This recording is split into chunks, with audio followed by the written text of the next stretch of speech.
So I was a manager in an arts centre, and 3 years ago I started feeling unwell. Can't really put my finger on what it was. I felt very anxious.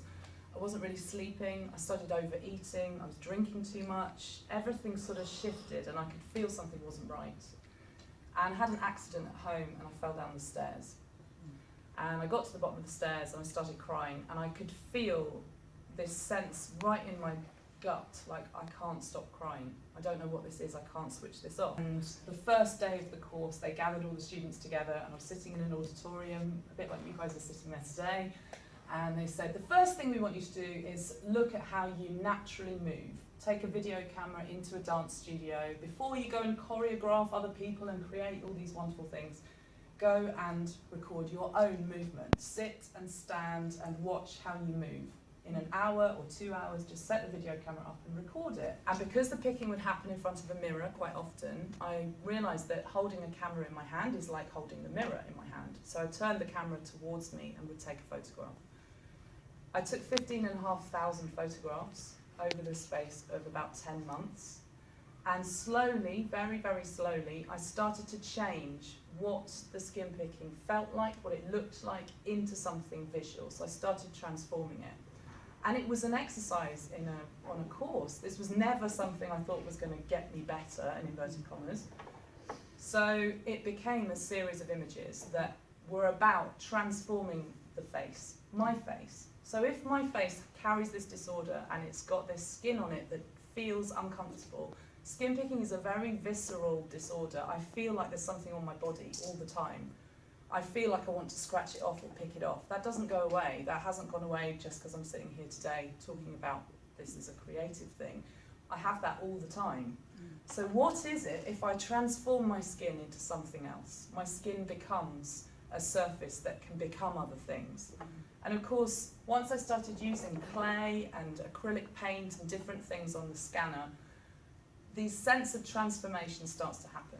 And I felt like my brain was so full of voices and language and stuff just rattling around, and I didn't know what to do with it. It felt like it was pouring out of me through my skin picking. So I actually made this series of work to turn that into something. How do I navigate what's going on right now? What does that turn into? And of course, this language, this art practice, is probably what saved my life. No sort of exaggeration at all. At the lowest point, I felt like I was trapped underwater. I felt like I was kind of out of my body. So I made a lot of work in the bath. The bath became the only place I could really reconnect with feeling alive. Warm water covering my body was the only way that sort of made me feel human again. And alongside these images, which were exhibited at the Ortus, which is a centre for mental health as part of Maudsley Hospital, they asked me to do a performance, and I hadn't performed publicly in 10 years. And as part of this whole thing, it was so exposing, but it was also so cathartic. I said yes. So I created a performance that came down a stairwell, which is the ironic thing, because obviously I'd fallen down the stairs when this illness had hit me. And when I got to the space I was exhibiting the artwork, there was a stairwell, and it went from bright sunlight with all this glass at the top of the building to this mezzanine that was in the darkness at the bottom.